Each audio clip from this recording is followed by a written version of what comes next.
Yep, another random person on the internet talking about the Nikon ZR. But hold on, because I feel like some of the thoughts I have might be a little bit different. I refrained from watching any other videos about this camera because I really wanted to kind of collect my own thoughts, my own feelings about this. And the obvious reason that most people are buying this camera or thinking about buying this camera, it's intriguing. There's a lot of things that it offers that other cameras at this price range can't do. So it's not a surprise that a lot of people like me or other people that are making videos about this camera, or people that are buying it, obvious that people were excited. I was excited.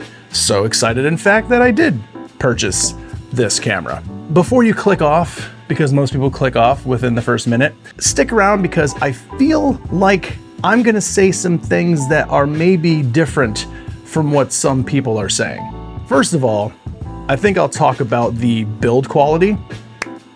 Got to sync up the camera right there. The build quality is solid. I mean, this thing feels like a tank. The buttons are really tactile, they're firm, they feel good. It just feels like a high quality, very well built camera overall. What I actually do like is that there's not as many buttons on the body itself to make it confusing. It sort of has everything that you need. A joystick down here that you can kind of jump around the menu system in. Yeah, I mean, overall, this thing is a very rugged feeling camera. Gives you confidence that's gonna last. So, good on that. Some people have been talking about the lack of a grip here. I think I'll address this in two parts. This screen is by far the best screen I've ever seen on a camera. I know that people have said that the Black Magic cameras have that pretty robust big screen on there. People really like it. As far as a flip out screen, this thing is, you know, just absolutely massive. It's really bright outside, sunny weather. It was fine when I was shooting with it. Keep in mind that I've only had this thing for about 2 or 3 days, so I haven't really all the way got into the nuts and bolts of it. But so far the screen has been pretty awesome. And that takes me back to the grip. At first, when I was writing down my thoughts about this, I was thinking that the screen's really great. So you assume that Nikon wasn't planning on people rigging this out, right? If the screen's really good, you don't need a monitor. So maybe you don't need to rig it. It's kind of a run and gun. But on the other hand, why wouldn't you just give it like a nice fat grip up here? And then this thing would be pretty much perfect overall. It feels rugged, it's sturdy with this huge screen, this nice bright big screen. That's just a bit confusing to me, where they chose this huge awesome screen, but then they made it a flat, not very comfortable camera to hold.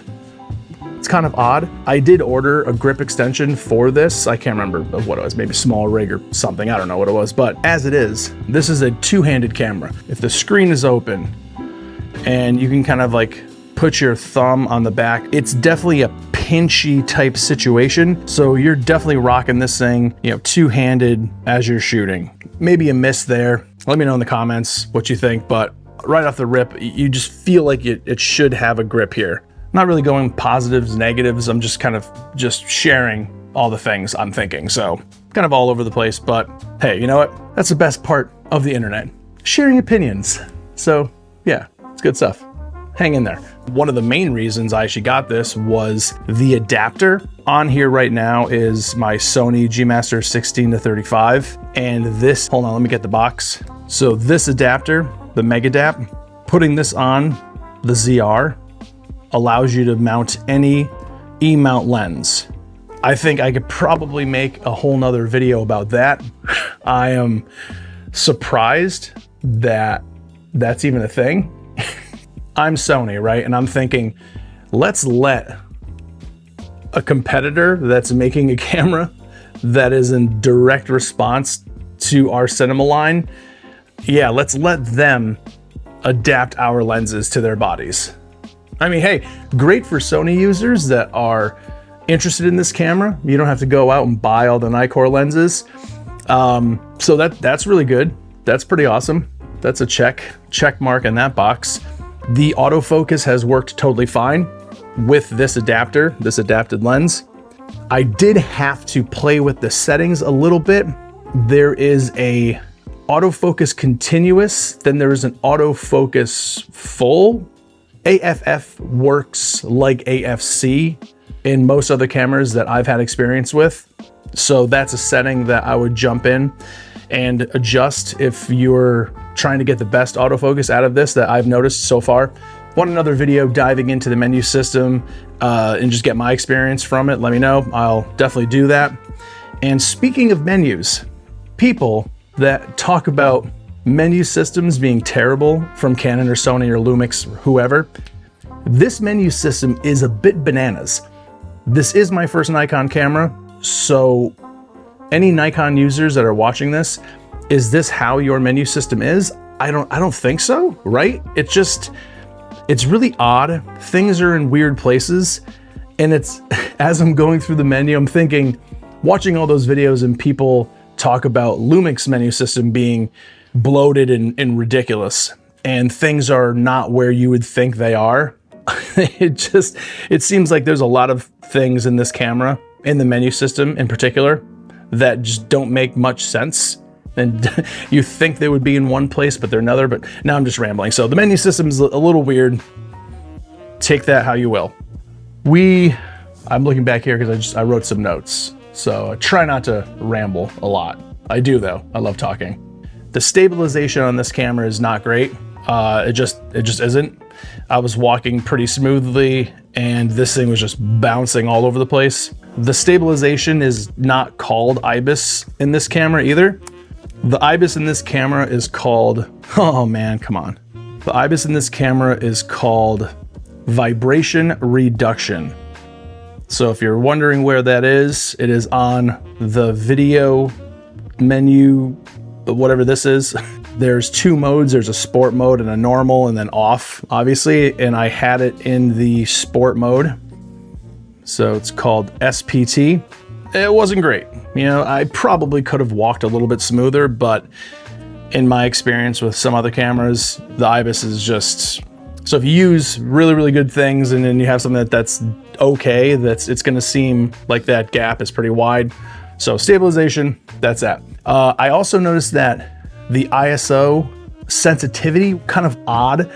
It was clipping a lot outside where I had my V&D on and it was absolutely maxed out, and I was at like F11 and it still looked super hot. So got to get more time on it, got to figure that out. Maybe there's something that I'm doing wrong. There's a setting that I'm just not seeing, and that was in all the codecs that I tried. So that's including R3D, that's including ProRes, 265, 264. I'm gonna go deeper on those things.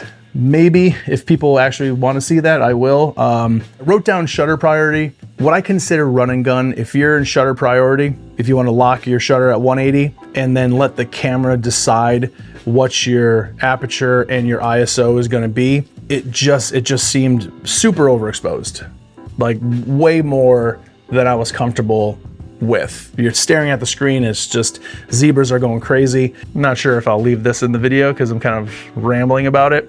But the ISO sensitivity with the shutter priority was just not something I was used to. I'll leave it at that. I did, like I said, I did shoot an H.265 before people got their hands on the camera, when just the reviewers were talking about it. I saw that people were saying H.265 was not looking great. It was looking mushy. I didn't think it looked that bad. I had some studio examples. I'll show those right now. And overall, I don't think it looked mushy or anything like that, but there is the compression with YouTube and yada, yada, yada. So that might be something to look into too, depending on your export settings, possibly. More to come on that, I guess. More good news. My 4-year-old MacBook Pro using M1 Max with the R3D footage, I was very happy, thank God. All these cameras I have now are shooting in such robust codecs that I was nervous, like, here we go, I gotta, go out and get the new MacBook M1, whatever it is. But I use Final Cut Pro. I've been using it for 8 years now, and I'm not gonna change. I've tried different things, and I know, rip it in the comments because everyone's like, oh, DaVinci Resolve. Well, dude, for what I do for the flow that I have, if you call it that. My MacBook Final Cut Pro has been totally fine. It's handled everything I've thrown at it, including this very, very robust codec, the R3D. Caveat to that, whoever is using Final Cut Pro, you need to go to Red and you need to download a plugin for Final Cut to be able to see that codec. The camera automatically records a proxy file that you can put into Final Cut. And but if you wanted to see the R3D file as it is, you need that plugin. So it's free. You can go to the Red Cinema, something like that. I'll find that. I'll leave a link below so you guys can go grab that if you're using Final Cut. Next, I saw this come up a couple times and this befuddled me. There is a self-portrait mode on Nikon cameras. So what happens is that when you're filming with this camera, if you have the screen flipped out, it disables all of the buttons on the camera. So in the general setup menu, which you're looking at right now, there's self-portrait mode. I have it turned off right now. Let me turn it back on. All right, so now it's on. So what happens is when you have your screen out, everything on the screen you can adjust, which I do actually like. I didn't really cover that, but there's a lot of cool features on the screen. You could just tap and toggle and get into all the important settings of the camera. What happens is that when you are in self-portrait mode, if you come out to the fully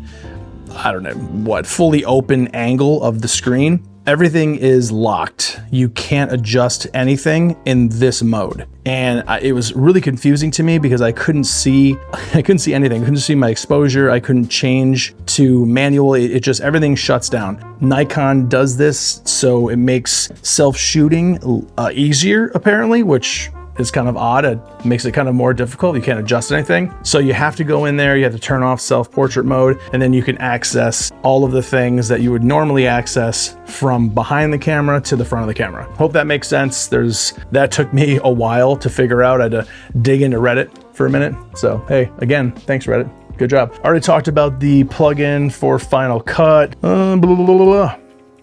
Yeah, I think that's everything. That is my first impressions.